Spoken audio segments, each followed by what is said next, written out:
Please remain standing for the singing of the national anthem of Jamaica.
Mr. John Ross Bailey to lead us in the invocation.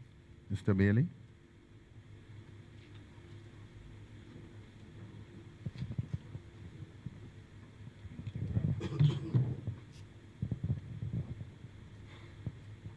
Let us pray.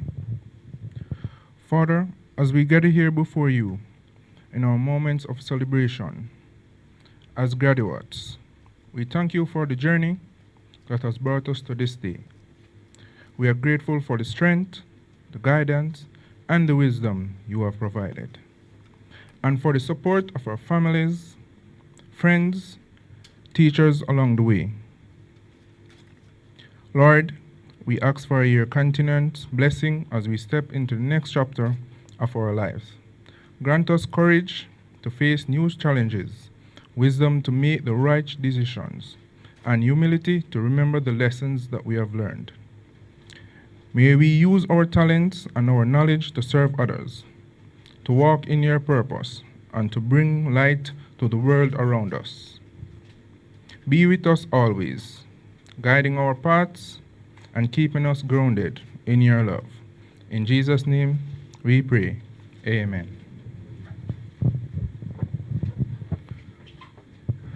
You may be seated. Thank you very much, John Ross, Mr. Bailey.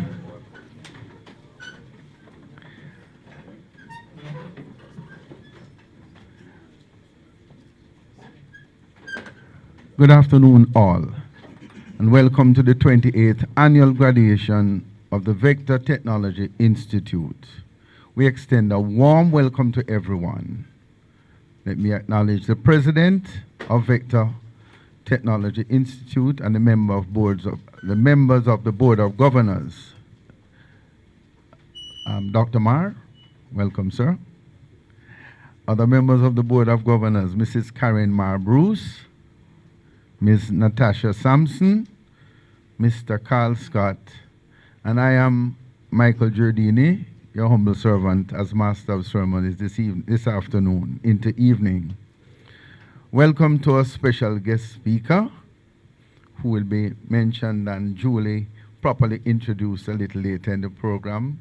Also to members of our advisory board, faculty, graduates, which this is all about. You're the focus of our attention today. Special guests, family members, and friends. This is my second time in this seat, or although I'm not seated, I'm standing now. But duly guided by your erstwhile administrator, Mrs. Marbruce, she has given me certain specific objectives that I must carry out. And one of them is to do it properly, and secondly is to do it on time, while focusing on the graduands, sorry. I'm going to assist you at this time, graduands. Turn your obstacles into opportunities and your problems into possibilities. Let me repeat that. Turn your obstacles into opportunities and your problems into possibilities. You've done these courses, and it's to advance you, and hopefully all that you've learned, you'll then know when and how to apply. And that is the difference between knowledge and wisdom. Okay? All right, enough of me at this point. At this point, I'm going to ask our member of the Board of Governors, Mr. Carl Scott, to do the official welcome. Mr. Scott.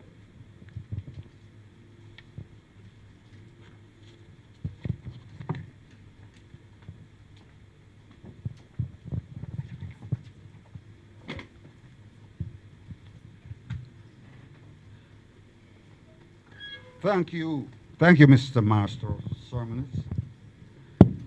It is indeed my pleasure on behalf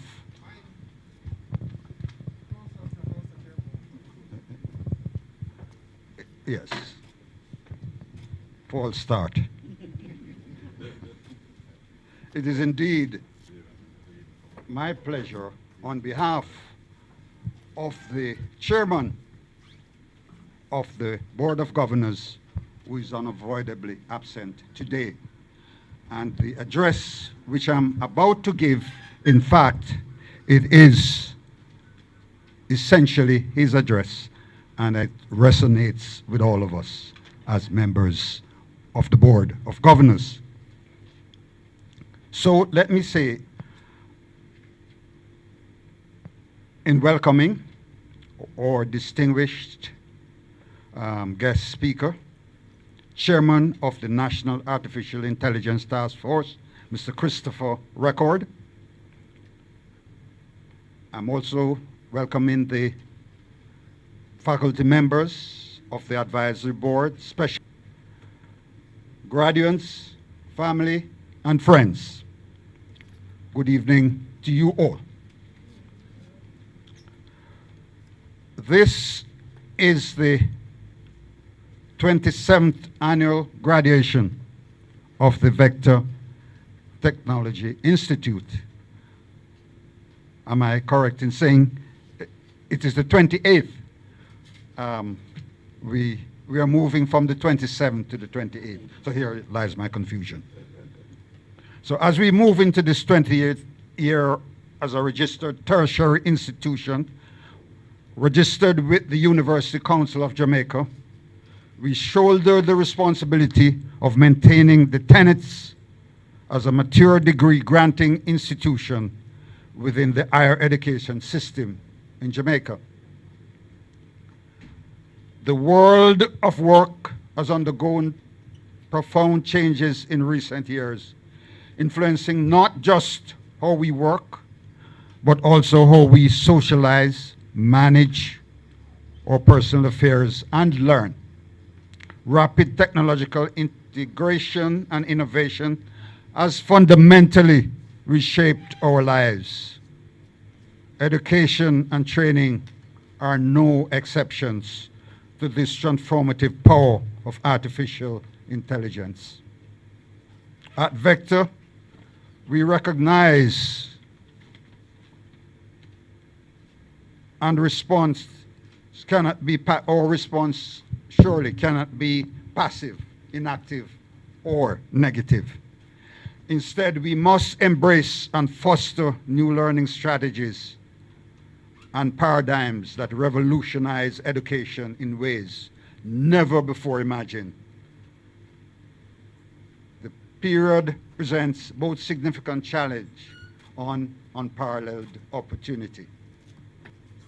However, while opportunities abound, there are considerable obstacles within the Jamaican education ecosystem that hinder our performance.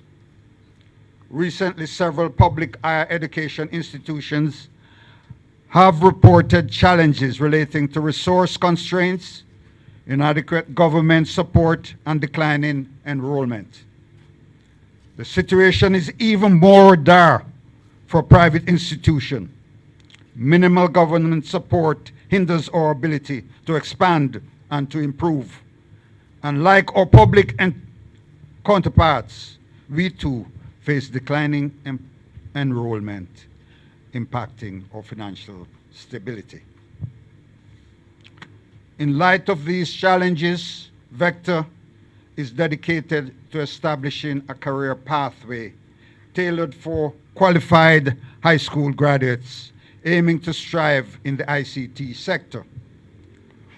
Our strategy encompasses forging partnerships with select high schools, harnessing the influence of our alumni, expanding our industry internship network, and engaging alumni in the professional development of students through mentorship programs.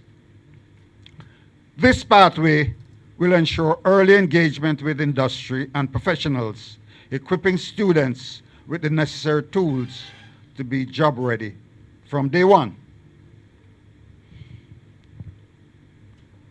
Vector's strategic plan includes the introduction of new programs fostering a culture that values alumni contributions, forming partnerships with overseas universities, strengthening connections with certification bodies, and expanding programs through a newly established research center which is committed to taking a more proactive approach to research and innovation by collaborating with other universities locally and internationally and partnering with commercial and government entities to develop technology-driven solutions.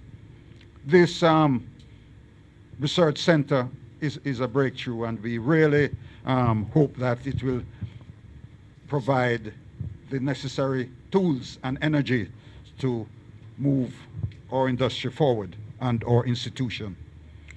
Despite the obstacles encountered, we will not let them decline us or hinder the achievements of our institution and its students.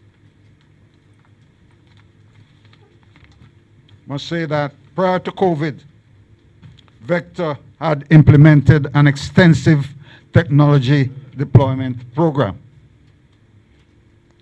resulting in a multimodal delivery ecosystem that features both hybrid and online classes.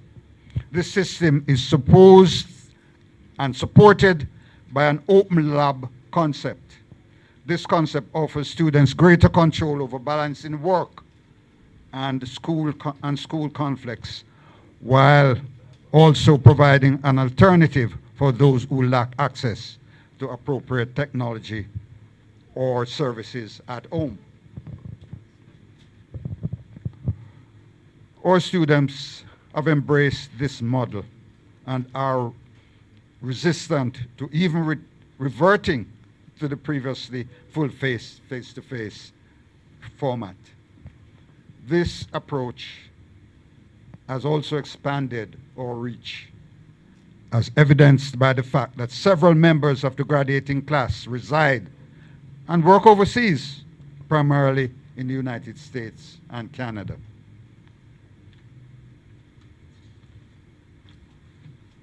Finally, the board created in accordance with Section 4A3 of the University Council of Jamaica's guidelines for registration, provides for oversight responsibility for the planning and conduct of the affairs of the Institute. The Board of Governors is satisfied that Vector Institute is now fully compliant with the requirements of the University Council of Jamaica for tertiary educational organizing all tertiary educational organizations. And so, ladies and gentlemen, on behalf of the Board of Governors, the chairman, and we as members of the board take pleasure in extending our greetings to you for attending this evening's ceremony. It is opportune that we now ask the president of Vector, Dr. Mar, to give the president's report. Thank you.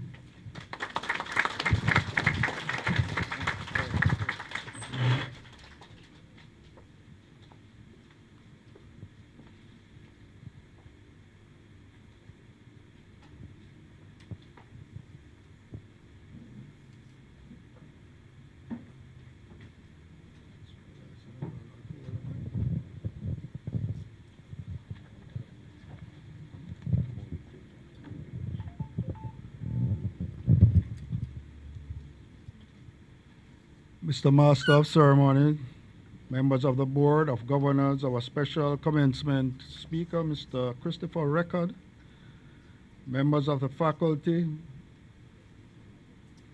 members of the advisory board, graduates, invited guests, families, and friends. It's my pleasure in presenting the President's report for the year 2024.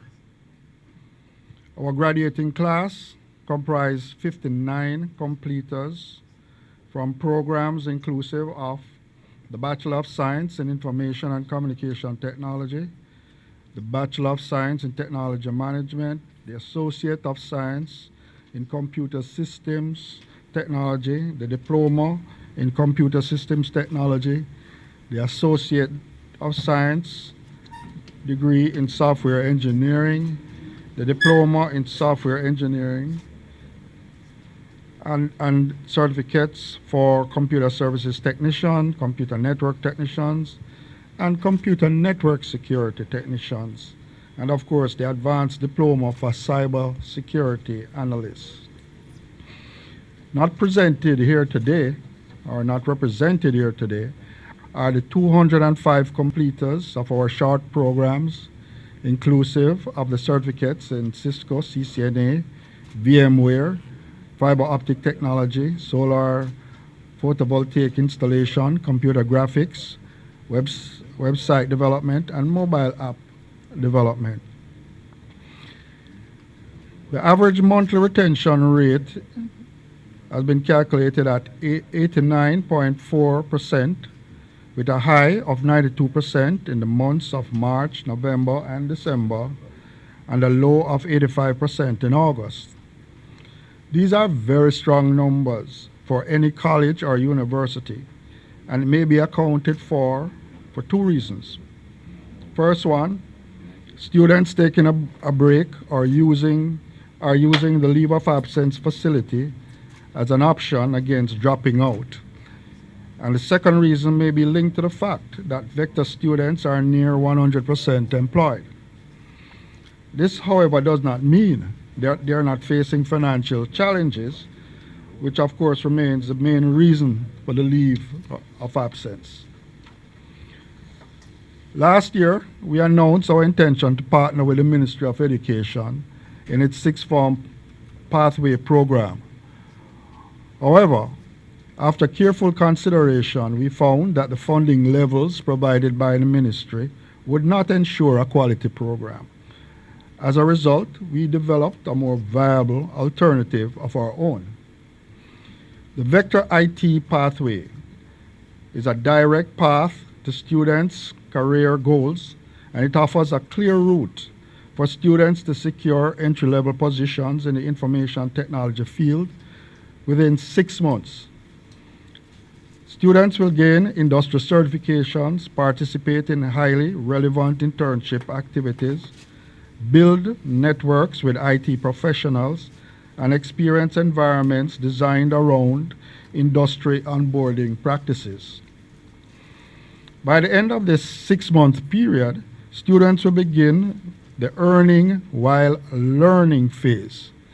After 2 years, they will not only have earned their associate degree, but may also have earned an estimated $2 million in salary and made significant strides in their career paths. In contrast, students who choose the sixth form pathway will, after 2 years, just be starting their journey as entry-level candidates. We remain committed to building on our reputation as an institute of excellence and innovation, underpinned by quality and relevancy in our programs.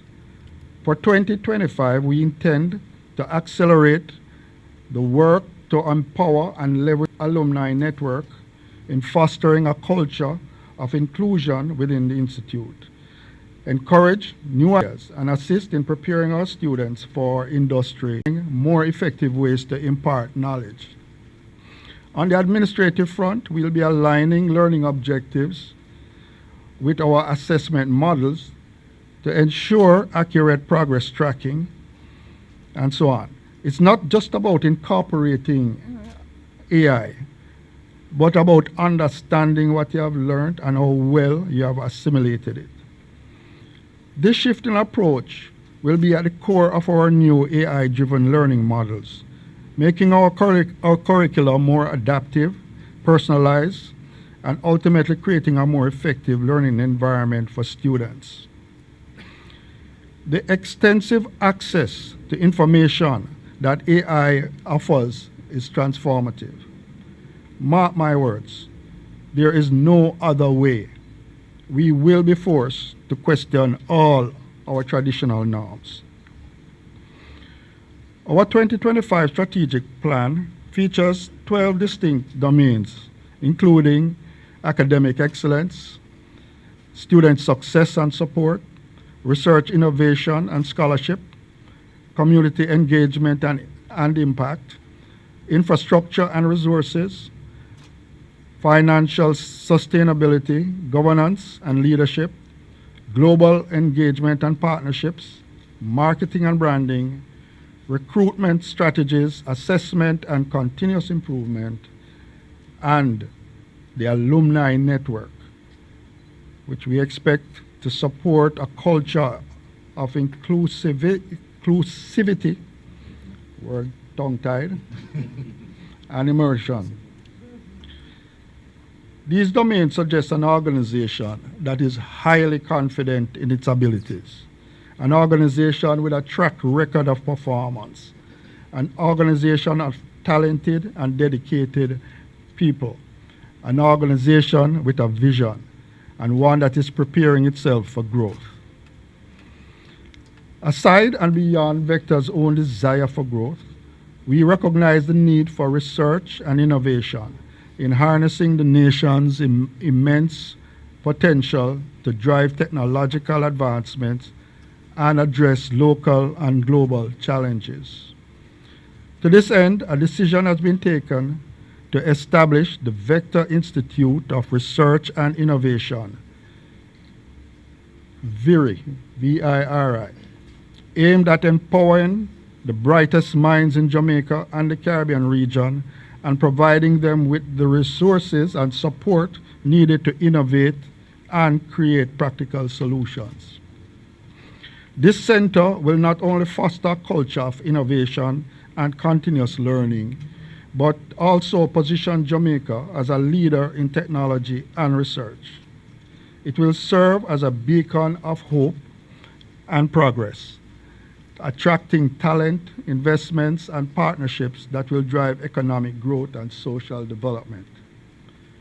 In essence, the creation of this Research and Innovation Center is a commitment to unleashing the power of technology to transform our society, elevate our industries, and enhance. Will nurture talent, providing a platform for researchers and scholars to thrive. It will provide a collaborative environment that will expand knowledge and foster interdisciplinary thinking, while creating a culture of continuous learning in the academic and research communities. In our strategic collaboration between Vector Technology Institute and VIRI, a dynamic approach leverages the strengths of both entities. VTI, known for its alliances with global industry certification partners, strategic location, and established reputation, will join forces to create cutting-edge graduate programs at the intersection of academia and industry-driven research in information technology. This collaboration will enrich the graduate programs by aligning them with the latest industry trends and demands, providing students with both theoretical knowledge and practical skills validated by industry standards, enhancing their employability. The strategic geographic location of the Institute and Research Center allows them to tap into local and regional technological landscapes, offering students unique opportunities for internships, industry exposure, and collaborative projects with regional stakeholders. For the most part, certifications continue to be pursued and received after completion of the degree work. Graduates continue to find that certifications serve to provide the catalyst for career advancement, especially in highly specialized areas. Certifications generally provide assurance of professional competence in tandem with your degree and work experience. Now, certification on their own can be a good short-term strategy. However, it is likely never going to be a long-term one. Remember, certifications expire over time. Now, the certification strategy is a situational one, depends on each situation. It's like an accelerant. A degree with certification covers both the short and long term. My strongest recommendation to you is therefore to research the recognized certifications within your area of work and then make your plans to acquire same. Degrees at Vector are not easy to earn. It's hard work, and you know that. So it is a significant milestone that needs to be celebrated and for the moment to be shared. It is a moment of thanksgiving. It creates motivation for others. Because of your achievement, you will become someone's hero, their symbol of motivation, their image of what success looks like. So graduates, let's take this opportunity to show our appreciation to those who brought you to share this, who you brought to share this extraordinary moment. This celebration is not only the mark your achievement in the classroom, but also for those who contributed in any way, those who provide a word of encouragement when you most needed it, those who might have ensured that you had the quiet time to study, to get to class, or in any way contributed to you being here today. So, graduates, let's take this opportunity to show our appreciation to those who brought, sorry. Hold on a second. I know it was here.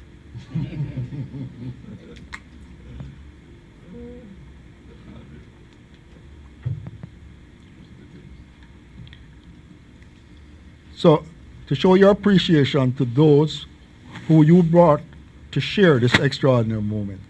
I see them all in the back. And so I ask you to rise.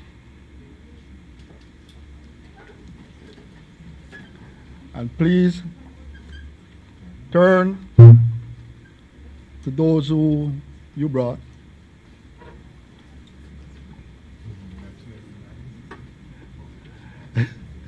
Now I ask you to put your hands together and give them a well-deserved and appreciated round of applause.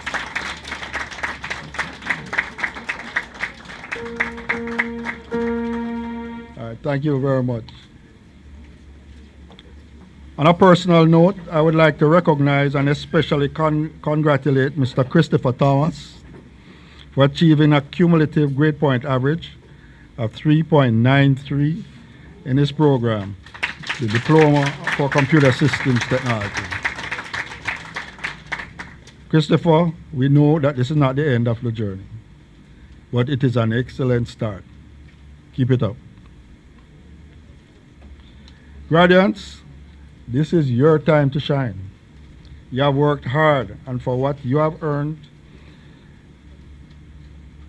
you have worked hard, and for that you have earned your credentials. Your approach to problem solving, to goal getting, must be characterized by self-confidence.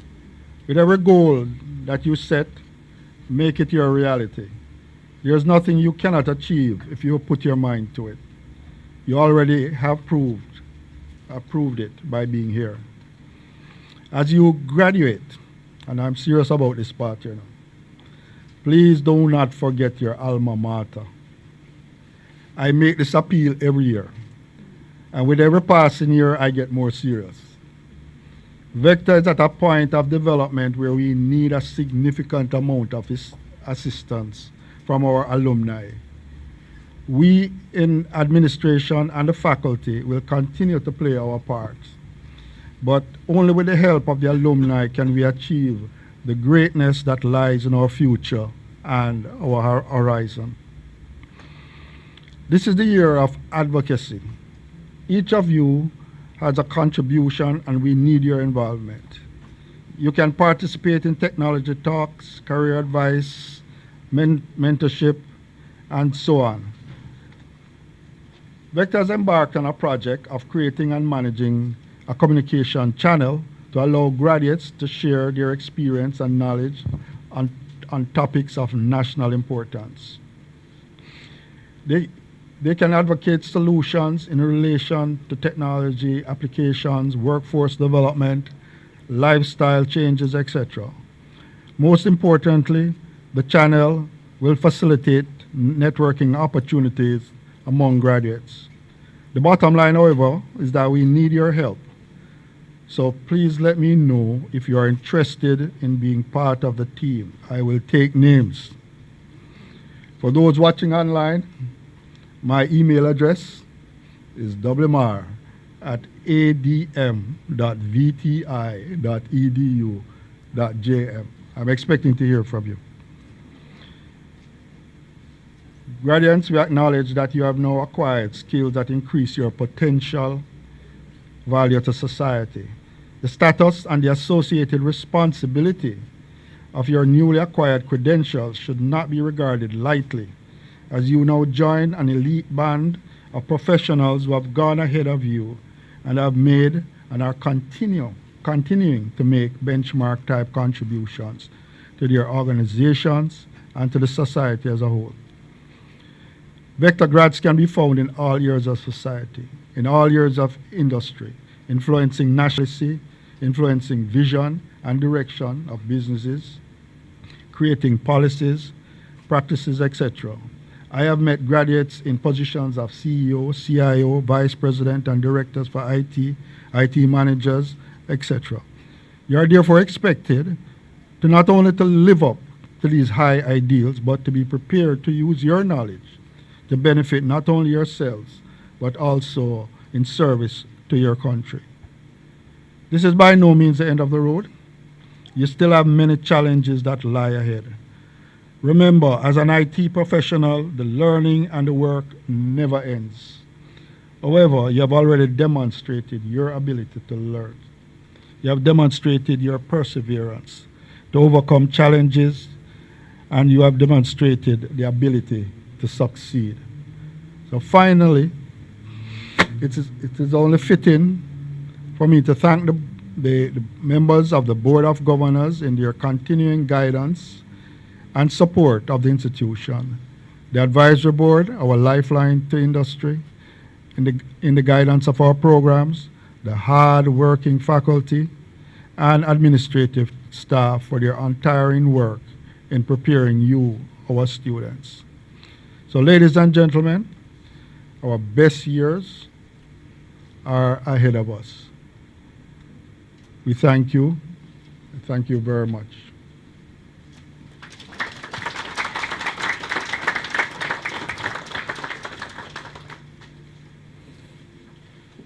Thank you very much, Dr. Mar. Could I have another round of applause for this visionary? I can tell you most of us on the Board of Governors are continually being challenged by Dr. Mar. He has such a vision that each time he says, okay, hold on, slow down, explain that to us a bit more, you know, and it's really wonderful to be serving on a board and within an institution such as this.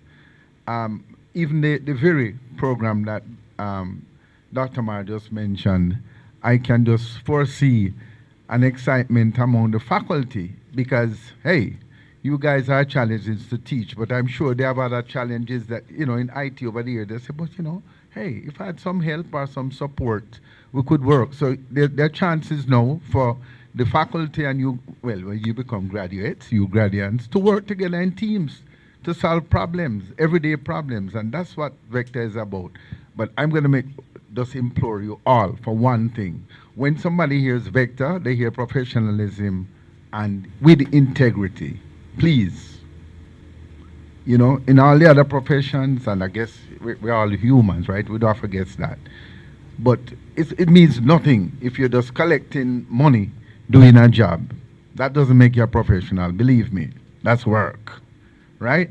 The professional now is excellence in what you do with integrity. Okay.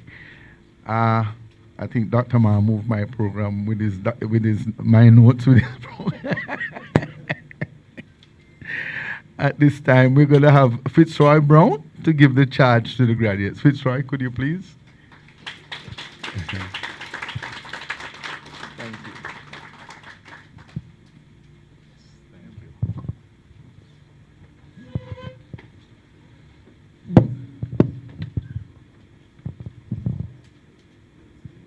If you have no confidence in self, you are twice defeated in the race of life.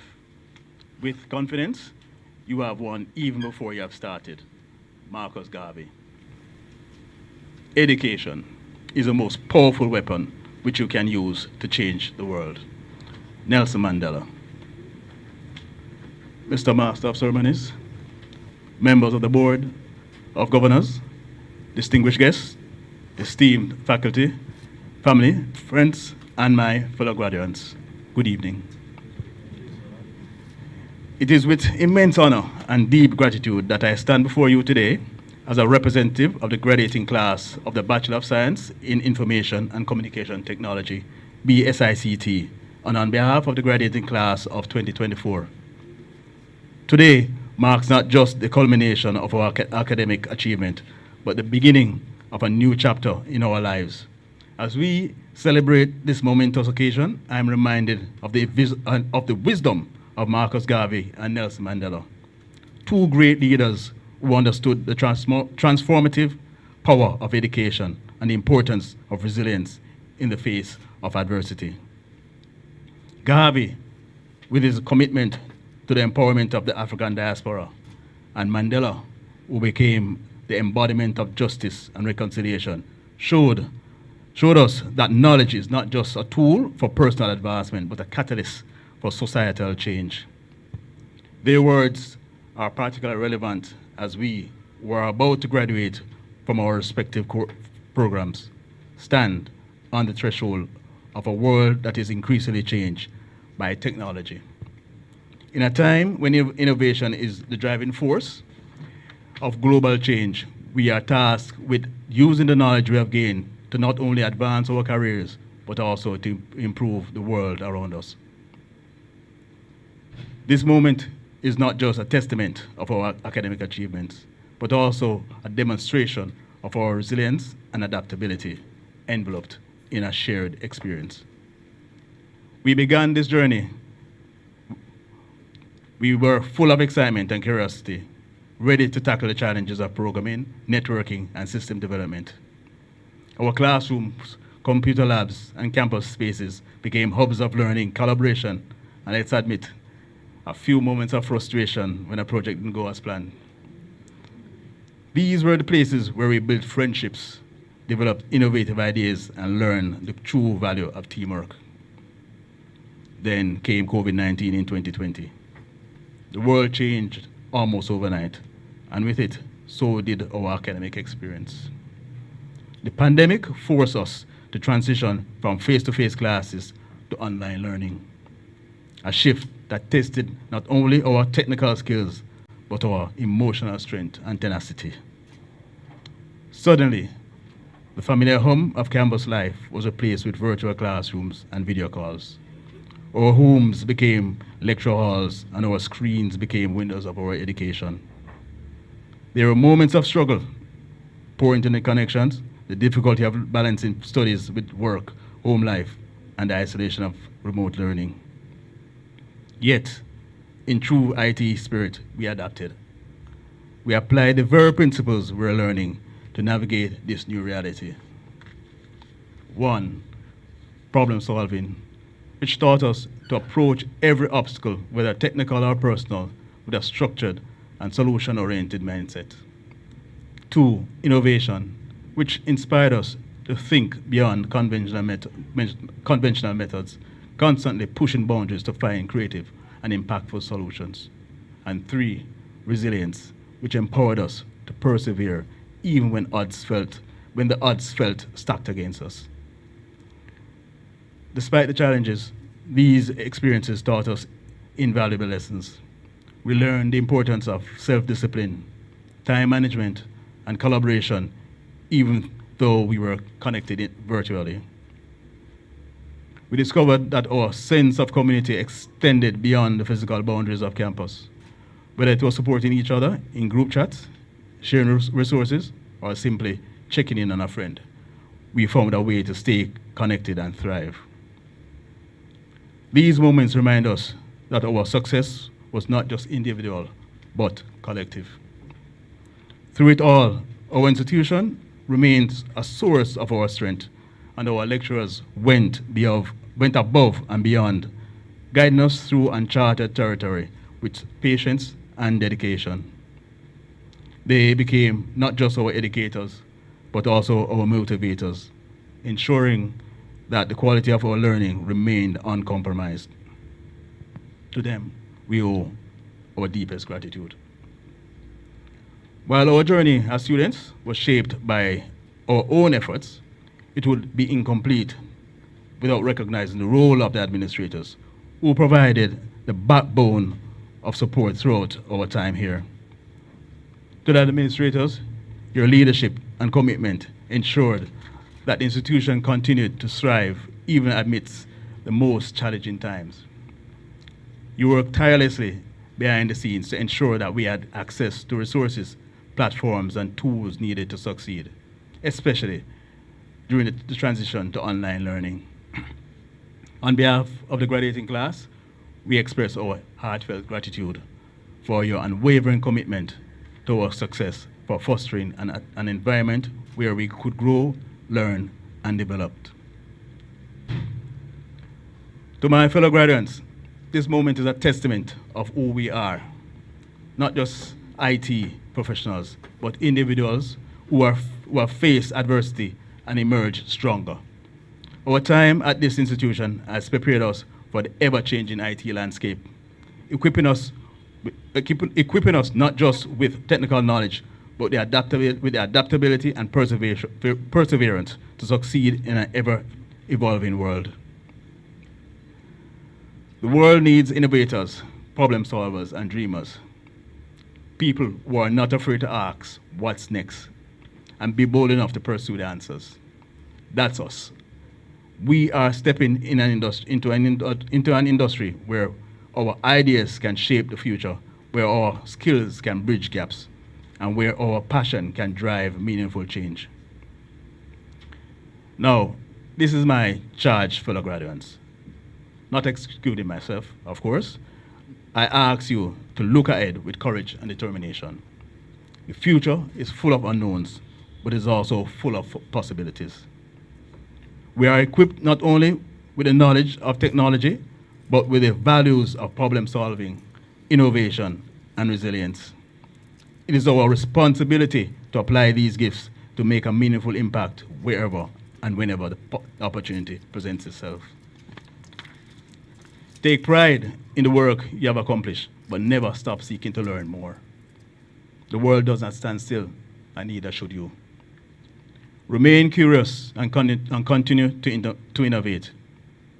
Whether you are building the next great tech startup, driving digital transformation in existing organizations, or pursuing further studies, never lose sight of the power that technology holds in shaping the world.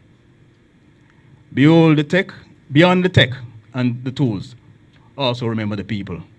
Technology is not about systems, not just about systems and codes, but about creating connections, empowering others, and shaping a better future. Use your skills not just for personal gain, but to empower others, to break down barriers, and to build bridges. Let us remember that success is not measured solely by accolades and achievements. It's about the impact we make, the lives we touch, and the legacy we leave behind. In closing, as we step forward from this moment, let us carry with us the wisdom of those who came before us. The path ahead may be uncharted, but like Garvey, Mandela, and so many others, we are builders of a better tomorrow. I leave this with you. The road ahead will not always be easy, but the challenges we have overcome here prove that we are capable of anything. When you face doubt, recall the resilience you have shown. When you feel uncertain, trust in the ability to innovate. And when you wonder if you can make a difference, know that you already have. May the bonds we have forged, the knowledge we have gained, continue to inspire and empower us. Let's embrace the future with confidence and creativity. To our families, lecturers, administrators, and friends, thank you for being our anchor during these challenging times. Your unwavering support, encouragement, and belief in us kept us grounded and focused. This achievement is as much yours as it is ours. Congratulations, class of 2024. The future is ours to create. Thank you.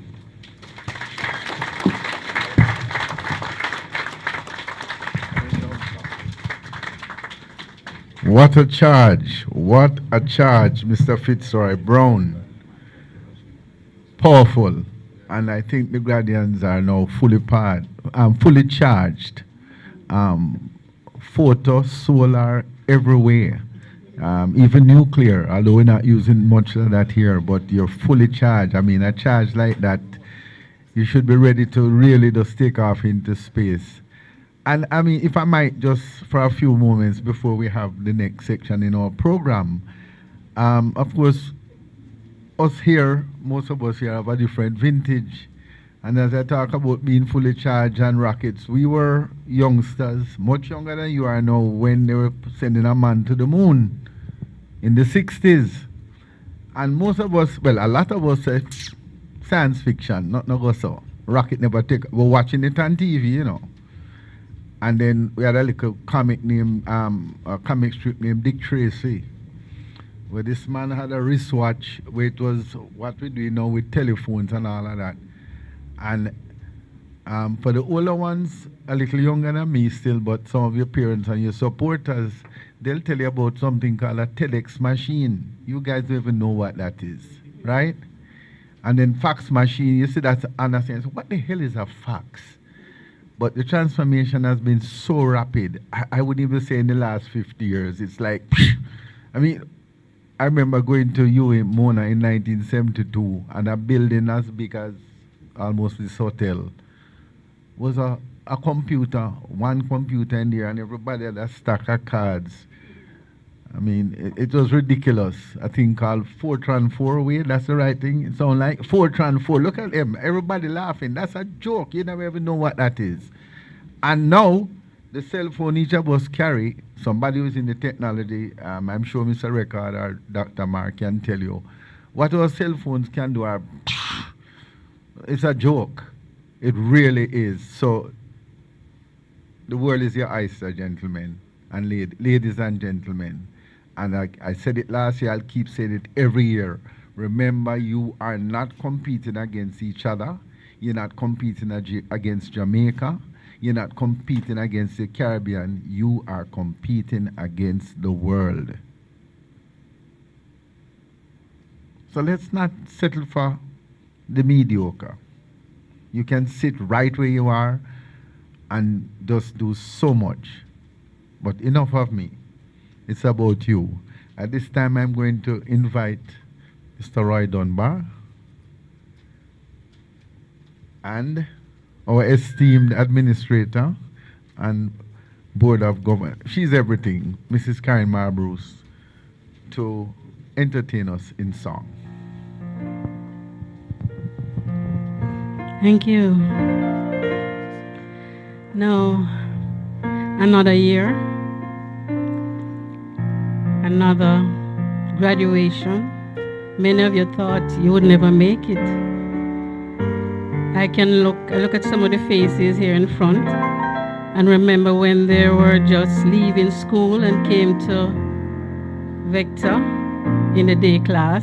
No, the day class, Dr. Mar, is not there anymore, virtual. That's where we are.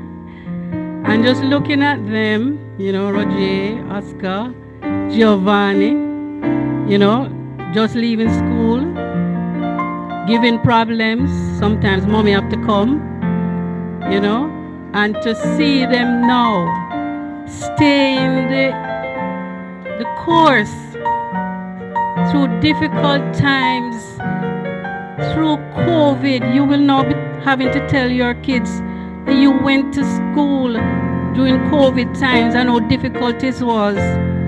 And how they are so lucky they didn't have to do that. But you have many people to thank. You have your families, you have your friends, you have your peers, and you all stuck to it. So you have a lot to be thankful for, right? You have a lot to be thankful for. And my message to you is, how are you going to do that? You have God to thank. He is the main person why you're here. So my message to you is this.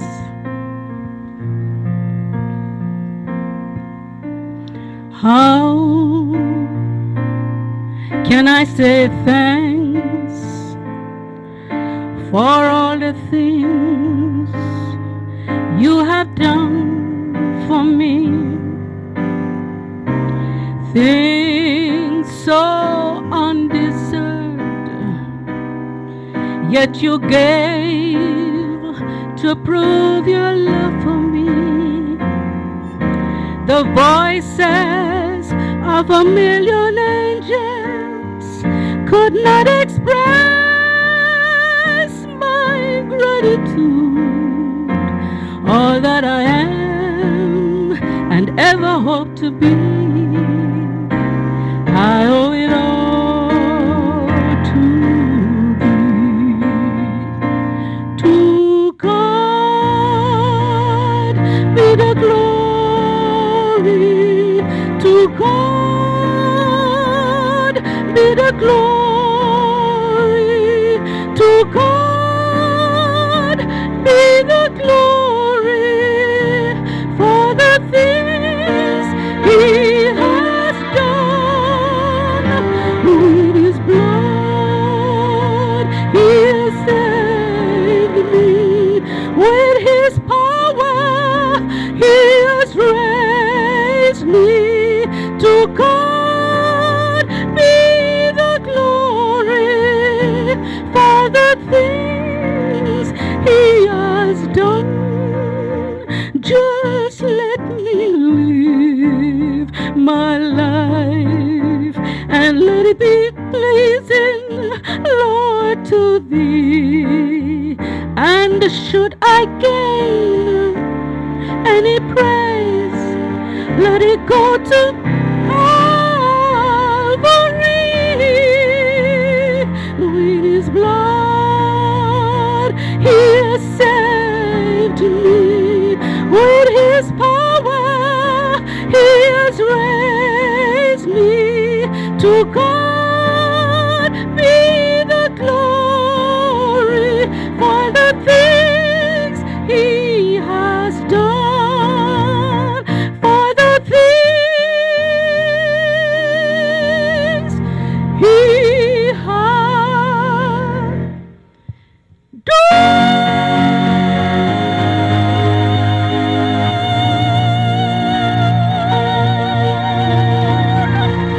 Thank you.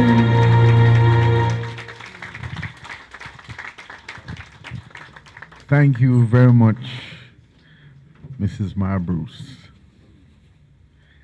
I'd like to call now on Miss Antoinette Baker to introduce our guest speaker.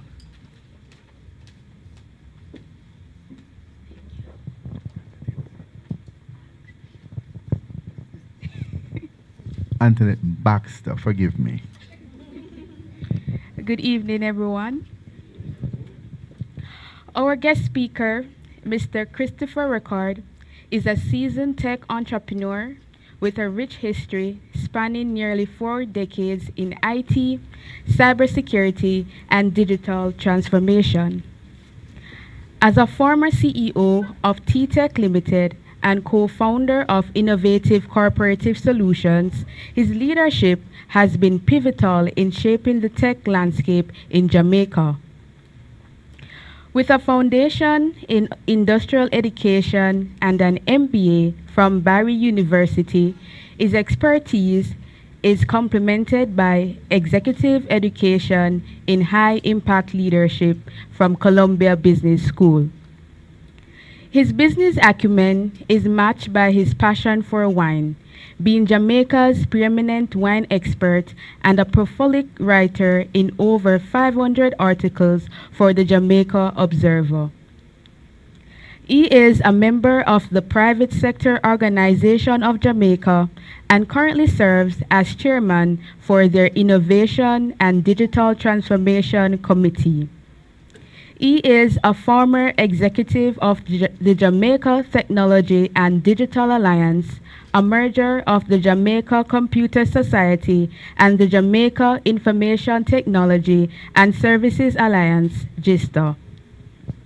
He was a member of the Signature Program in Strategic Coach, which is an organization run by entrepreneurs for entrepreneurs, the recognized leader worldwide in entrepreneurial coaching. Mr. Rickard's entrepreneurial spirit could be exuded when he first became a founder and former CEO of the computer value-added reseller Innovative Corporate Solutions and part owner and director at Innovative Systems Limited, Jamaica. After many years, Mr. Rickard was appointed as a board member and CEO of T-Tech Limited, my apologies, a leading information technology support organization, IT outsourcing and managed services provider. He resigned this position effective November 30th, 2022. He is a lifelong learner and likes challenges. So he holds and has held positions on various governmental and organizational committees and boards, some of which are as follows. From 2008 to 2020, he was a member of the E-Learning Jamaica Company, LJAM, and is chairman from 2016 to 2020. LJAM's mandate is to facilitate the development of a knowledge-based society by using ICT methodologies. LJAM is committed to using indigenous Jamaican ICT solutions of world-class standards. He maintains several current positions, some of which are as the current chairman of the Data Protection Oversight Committee from December 2021. The objective of the committee is to hold the Information Commissioner accountable to the public in the performance of the Commissioner's functions under the Data Protection Act 2020. He is a member of the Digital Transformation Advisory Council from July 2023. This council advises the portfolio minister on the government's current and future strategic direction regarding its digital transformation agenda, to include policies, programs, initiatives, legislative framework, and communication strategy with a view to optimizing the success of the national digital transformation activities. He is the current Deputy Chairman of the National Identification and Registration Authority, NIRA, as at March 2024. NIRA is a new corporative body established under the National Identification and Registration Act 2021, responsible for Jamaica's national identification and civil registration services. NIRA is expected to provide the civil registry functions currently carried out by the Registrar General's Department and National Identity Management under NITS. Finally, he is the chairman of the National Artificial Intelligence Task Force from July 2023. This body is charged with creating evidence-based recommendations for the development of a national artificial intelligence policy and strategy. They are also charged with advising the portfolio minister on the opportunities and challenges associated with artificial intelligence, AI, infrastructure, and regulatory frameworks necessary for the adoption and the use of AI, promoting AI adoption, developing a skilled AI workforce, and promoting ethical AI practices. He serves as a Justice of the Peace and is also the co-author of a guide to navigating the digital age titled Successful Digital Transformation: Your World, Your Business, Your Life Reimagined. Mr. Record is happily married to Carrie-Ann, and they have 2 beautiful daughters. Ladies and gentlemen, please welcome to the podium Mr. Christopher Record.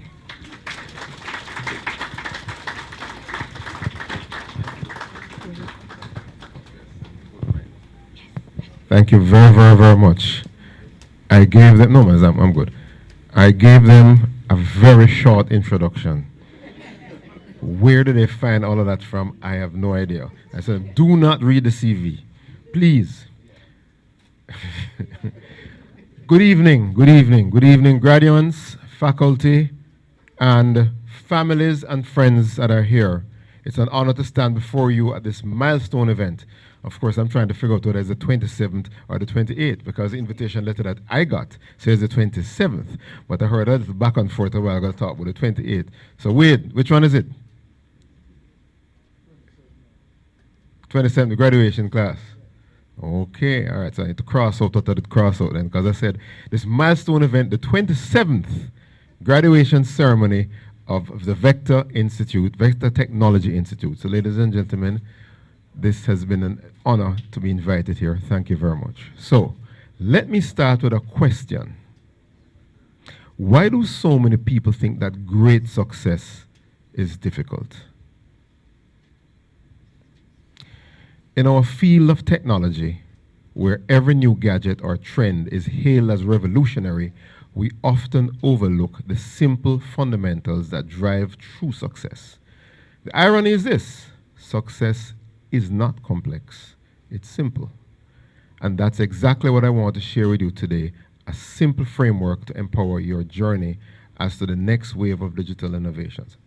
But before I get there, because mention was made that I was involved in the National AI Task Force, I thought that I should share just a little teeny weeny bit of what that task force was tasked to do, right?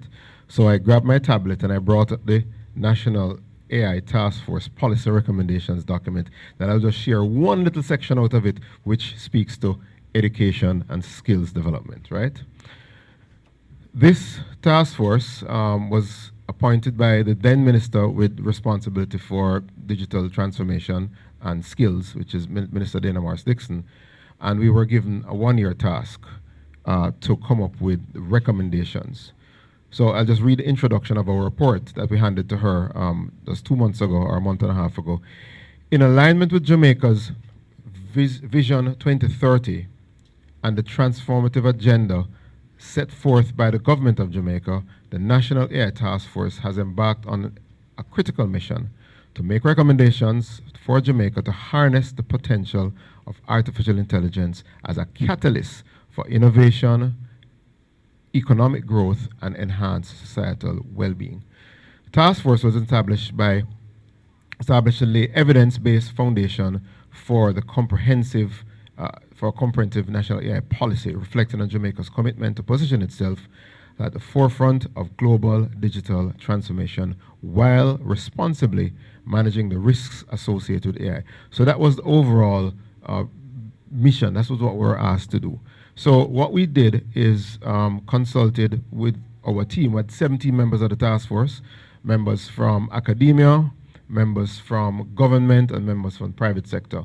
A wide cross-section of very experienced individuals. And we met monthly, and then we came up with our background and context, and then we came up with the thematic areas that we're going to cover. And these include, and I'll just very high level outline them. Before I do that, I'll also say that we actually did a little bit high level analysis where we looked at the strengths, weaknesses, and opportunities and threats, a SWOT analysis of Jamaica as it relates to getting into this era. What does it mean? So the area that I will speak about very, very quickly before I go into the actual framework that I've developed to recommend to you folks around your future, I'll talk a little bit about the education and skills area. So here's what we outlined. By the way, for each area, we identified a policy issue. We outlined all the challenges with respect to that area. We created a policy objective. And then we had short-term, medium-term, and long-term recommendations for each of these areas. So the thematic areas overarching are as follows. We had recommendations around AI for innovation and economic growth, AI for education and workforce development, AI for public awareness and sensitization, AI for, as it relates to infrastructure in our country, and the technology in general. I mean, that's the area that you guys are getting in, so you probably can tell me more about that than I can. Recommendations around international cooperation with respect to AI and the legal regulatory frameworks for AI, government and industry collaboration, ethical foundations for AI, and a cohesive AI framework. So that was what our 30-odd page document covers. So all I'm going to just read for you right now is just a little excerpt from the section on education. So what we created as a policy issue, and I'll just read it, all right? Within education, generative AI technologies have already disrupted traditional assessment methodologies as they push the boundaries of academic integrity and challenge teaching objectives. For example, allowing students to produce perfect answers without engaging with the educational material at all. That's a problem, right? However, AI also can be beneficial in the workforce, providing a productive boost in diverse sectors. While some jobs will be automated, new roles will emerge, requiring specialized AI knowledge. Jamaica's education system must find ways to build competencies in AI literacy for both teachers and students alike without compromising the validity of student assessment, and to equip the workforce with the necessary AI and STEAM. I didn't say STEM. A lot of people focus on STEM alone, but I have a daughter who's artistically inclined, so I have to ensure that I am inclusive, right? And so the necessary AI and STEAM skills to be competitive in the global economy. So the 4 challenges that the task force outlined in this area includes insufficient AI-related curricula in secondary and tertiary education. If that's where you guys are coming from, you can tell me yes or no if that is fact or fiction, right? In effecting change in curricula in a dynamic technological environment is slow and lengthy, resulting in curricula not necessarily being adequately responsive to training needs. Third area, lack of vocational training programs in AI and related fields. And the last challenge that we outlined was inadequate teacher training to effectively deliver AI education. So those are what the grouping came together. We spoke to our industry colleagues, and this is just, we try to not write these long verbose documents, but kind of keep it tight, right? So our policy objective for the recommendations were based around preparing Jamaicans to integrate into an AI-enabled global workforce. That's our objective. I'll just share the short-term recommendations. 2 of them we did. Integrate AI and coding into the national curriculum at all education levels. That was our recommendation to the government and to the ministry. Number 2, launch teacher training programs focused on responsible AI use and effective assessments. So, folks, it's massively important that we don't allow the world to run away with us or run away from us.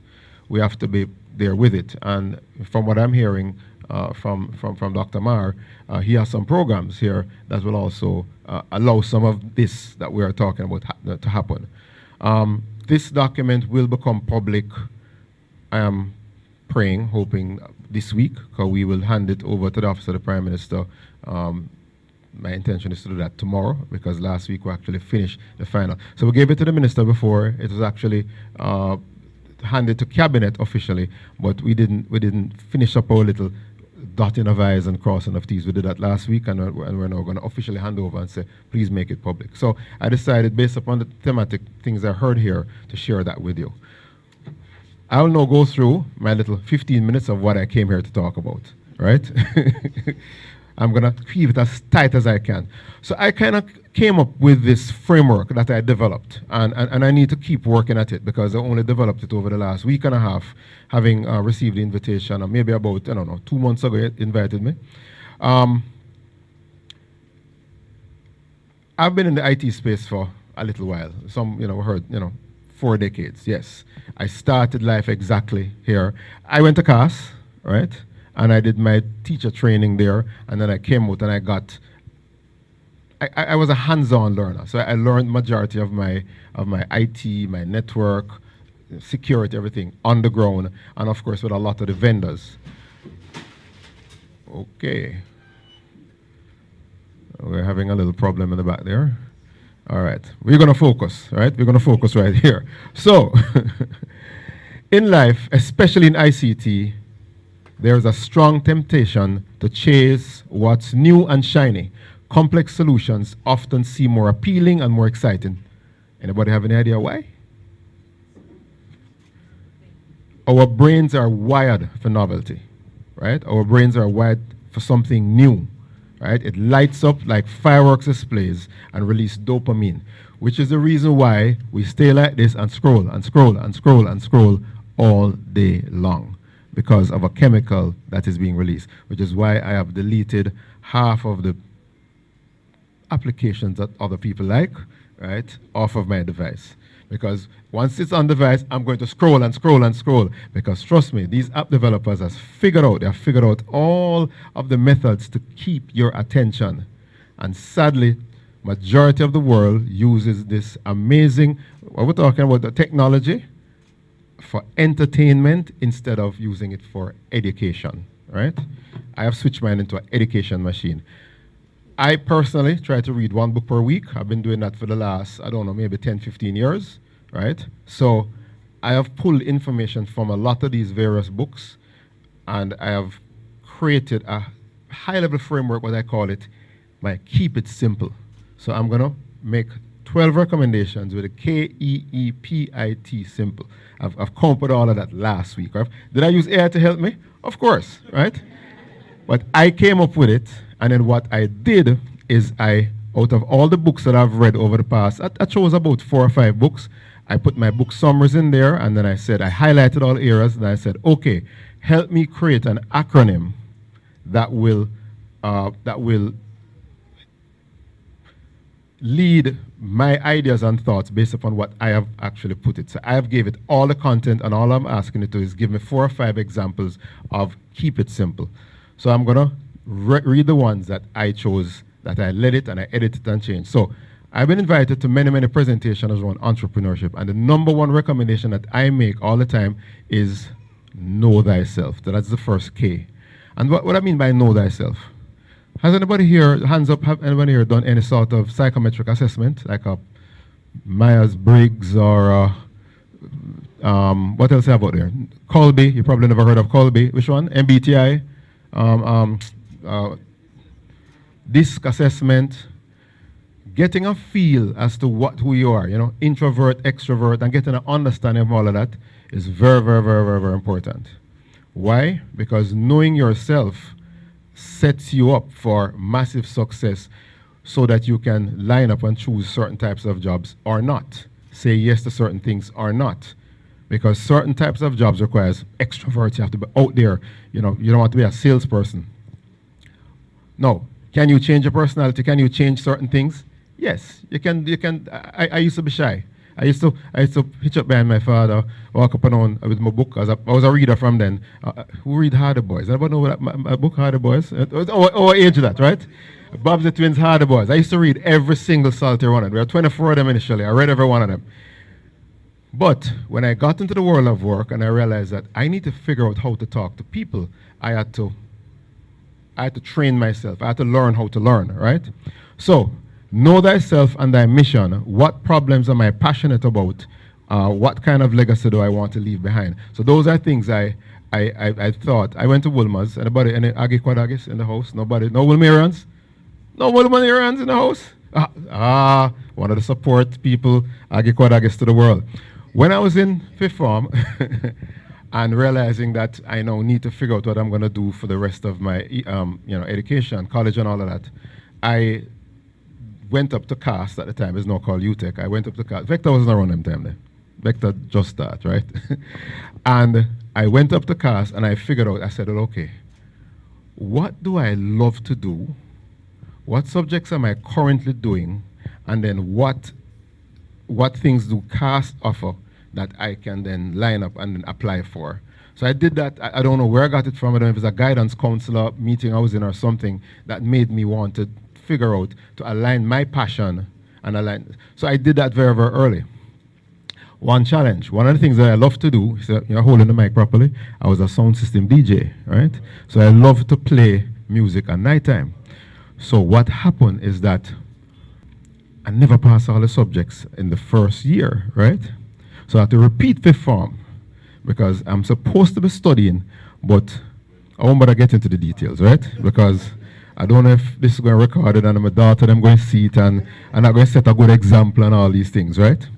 So, when I did all of that, it put me back a little bit, but I think I got into the university at the right time, at the right level, because, it made me think deeply about why and how that mistake came about.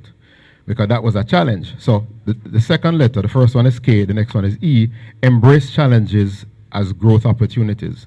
So that challenging situation, when I went to UTEC, or tried to get into CAST at the time, I realized that I didn't have all the subjects.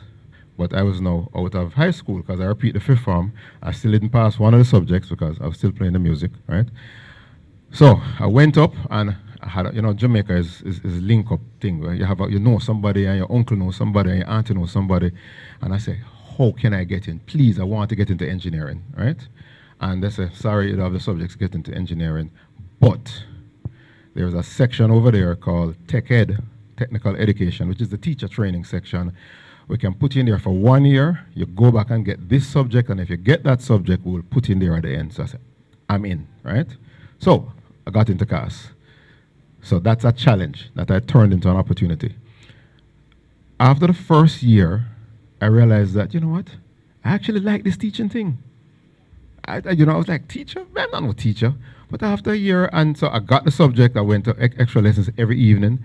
Tech bus from class all the way down to Prairie at the time. Had an extra lesson with a very, very good teacher. I went and I got the subjects.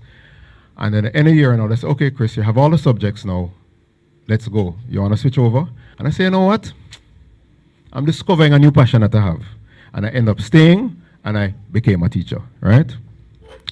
So, second E, execute with discipline. Discipline is the foundation of productivity. It's not about working harder, it's about working smarter.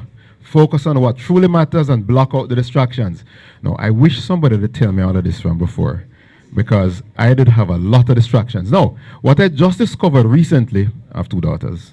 One of them is mini-me, right? And trust me, anybody, any parent in here, when all of a sudden this child, all of a sudden you realize that there's a mirror you're looking into, and all of a sudden you try maths out, okay, let me throttle back, because so we discovered that she had a little learning challenge. And when we went and did all these tests and all of that, that's when I discovered this whole thing about ADHD and ADD, attention deficit. And when they're going through, we take her to 3, 4, 5 people and the test and everything. And then at the final reading and explaining to me and the wife and the daughter, everybody sitting there, they turn and say, who in the house acts like this? And everybody turn around and point to me, right? So all of a sudden, that's the moment I realized that, I am this ADHD person myself also, right? Which is why I was so tough in my life. So had I learned this earlier, maybe the success might have come a little earlier, and I'm not here with all of this gray hair at this time talking to you. I'd probably been here 10 years ago. But anyway, nothing before it's time, so they tell us, right? P, prioritize people. In technology, it's easy to focus on systems and machines, but never forget the value of human relationships. Success is built on collaboration, empathy, and genuine connections. I've been in a one-to-many relationship my entire life. So my first one-to-many relationship was me as a teacher, room as a student. But before that, the actually bigger one, that it was always like a night job being a sound system DJ, where I was playing music, then me and some other friends, we had borrowed some money, we had built out a sound system, and we became, in Jamaica, we'd call it the #1 uptown sound, right? But guys, it's like 30 odd years ago, 40 odd years ago. It's a long time. We don't do it much anymore. But in doing that, one of the things that I learned is people is reading a crowd. Because when you stand up there as a DJ and there's 1,000 people out there dancing, you better make sure that you drop in the right song. And not like the nowadays DJs that play like 30 seconds of the song and move on. No, we were actually playing music. I don't know what them doing nowadays. No, so prioritize people. It's Dale Carnegie, one of the books that I read early on when I started reading regularly, said it best. You can make more friends in 2 months by being genuinely interested in others in 2 years than trying to get others to be interested in you. Listen to others, show appreciation, and make people feel valued. When you're talking to people, look in them eyes. Very, very important, right? So that's the keep. Now, inspire through action. Do, you have to execute, you have to do. Leadership isn't about titles, it's about leading by example. Be the person who takes initiative, solves problems, and stay true to their values. So as a leader, as I was coming up, I had to make a decision. And where did I get this inspiration to make this decision to change? So I was a technician. I'm technical. I remember the first job interview. This is not written in the speech, by the way. It's just inspired to tell you, right? This first job interview I did, I was a school teacher, and I saw this job for a computer technician. I sit down there and I say, Chris, what do you know about computer? You did one little COBOL course out of street one day. COBOL. Anybody know what COBOL is? Sound familiar? I see him repeat, COBOL. Exactly, just after Fortran. And I went to the interview up in Manor Park, and the regular discussion, them look at your resume and you see your degree. At the time, CAS didn't have degrees, only had diplomas. I saw my diploma, saw everything. And I'm standing there, and they said, oh, we have a challenge with this computer here. Now, what did I do at school? I did electrical. So I was a student in the electrical industrial section. So electrical was my second name. So they said they had this computer giving problems. I'm like, I don't know about computer, But I said, let me take a look at it. And they screwed off the top and went in there, and I looked down in there. I'm going to say, no, Father God, good enough. Because when I see the little broken cable, I asked, but again, remember, I said I read like a sponge, and I sat down and I went to Grenada and I helped start up this new company and I moved office and things started going well. So I said, take action, just do. Don't bother look around and try to take no fancy picture and try to impress nobody. Action, right? Massively important. So what I finished already. Keep, ready for tea now? All right, so keep. I did this with my daughter today and she said, Dad, focus, Dad. Don't stop. Don't keep telling your stories, because when you stop telling a story, you forget which letter you reach. It happened again, right? So execute with discipline, prioritize people, and then inspire through action, right? So that's inspire through action part. The next level, as the next wave of innovators, you will have the power to shape not only your careers, but your communities. Lead with purpose and watch how others rise around you.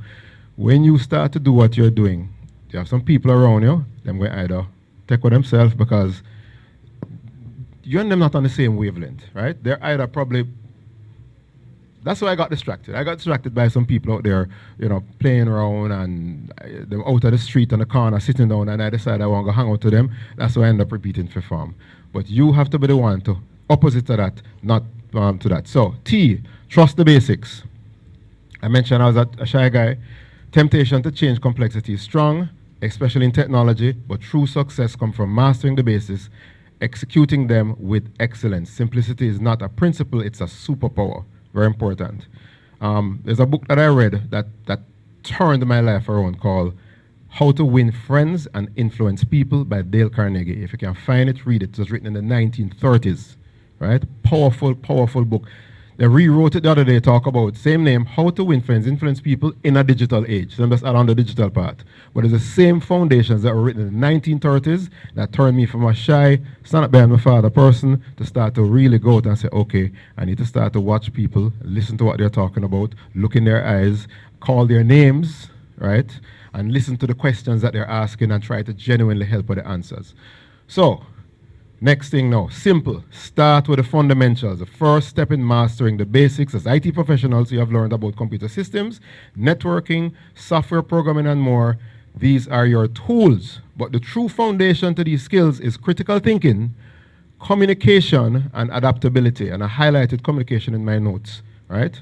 But the other S that I want to suggest to everybody, and not everybody going to like this, learn to sell. Right? All of us are selling something. We're selling an idea. We're selling the fact that I can do this job, so you must hire me. You always are selling something, right? So when I was the technician, I was sent to Miami several times on these various courses because all of this new technology, we just getting this, I said 30, 40 years ago, just getting into PC, portable computer. The portable you just some muscle up to lift up the portable, right? They've had no battery, you had to plug it in. So I got to Miami on this course. And already are learning about some new networking technology, ArcNet, Token Ring. Wait, remember Token Ring? Who know about Token Ring? IBM used to like, wait, I say a hand around this up. Man, no Token Ring. So let me tell you, we're in Miami learning about now the new thing that came along was Ethernet. Just coming along, and you had thick Ethernet and thin Ethernet, and we're learning about all the differences. Right now, we only have one, just regular basic thin Ethernet. And the teacher in the course somehow said something that just stuck with me for life. And he said, those who use their hands will always earn less money than those who use their minds and their brains. And I sat down and I said, what does that really mean? And afterwards I went to him and said, no, I said, you as the technical person, and no, AI changing some of that by the way, but you as the technical person, you're going to always be at a certain level because the person who's managing you and who's setting up the company and the entrepreneur will always make more money than you. So that day I decided I need to switch. And that I did, right? Because I went to the boss and I said, all right, so how can I become the manager for this department? Because I want to manage the team. I will be on the team still, but how can I do it? And trust me, I switched, right? So several things I started having to do. I come from country. I come from Lucy, Hanover. When I come to a pure pato, I talk, right? I had to finesse. My father didn't like it. And my father was working government. He was a lawyer. He became a resident magistrate. Then he became a Supreme Court judge. So he was moving, right? And I had to try to figure out how to move along with all of that. And so I had to now start to figure out. I bought a little book on how to speak properly. And me in the mirror, whenever I have no computer for mention nothing, but me in the mirror in my yard with all candles sometime, stand up here talking and trying to start with the fundamentals. I innovate with intention. Innovation doesn't mean inventing something flashy. It means solving a problem. So my question to you is, what problem do you want to solve? What's your passion area? What's the area that you actually want to solve? Right? Massively important.